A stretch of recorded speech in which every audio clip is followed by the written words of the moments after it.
Hey guys, so we are going to go ahead shortly the skill of being able to rewrite from exponential to radical form.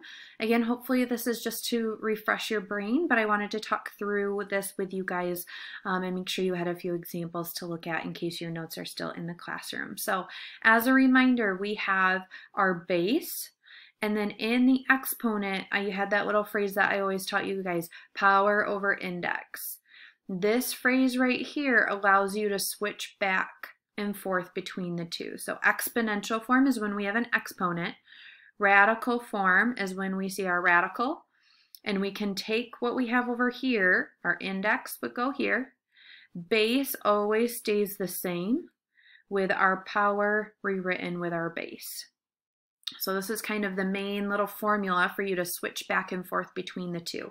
So let's go ahead and take a look at some examples here. So I have x, that's my base, to the power over index. So if I want to rewrite this from exponential form to radical form, I'm going to go ahead, radical form, I've got my radical.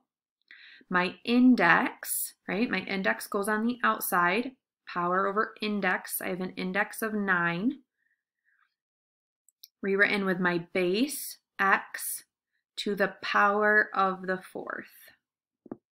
And that's all you have to do, radical form right there. We're not simplifying at this point, we're just going back and forth between the two. So again, power over index, base stayed the same. So taking a look at this one, taking a look at this one, we had power over index. So I'm going to go ahead and rewrite my radical. My base stays the same, base to the power of 6 with an index of 5. Index always goes on the outside. All right, so this is exponential to radical form. Now we want to go the other way, radical form to exponential form. So my base always stays the same. I still have my base of A. And we're going to rewrite this as power over index. So power over my index. And if you want, you can simplify this one. It probably will have you do that in Delta Math. 9 divided by 3 would simplify as a to the 3rd. So that one can be simplified. All right, again, take a look at this one. Base stays the same, so I'm still going to have 4.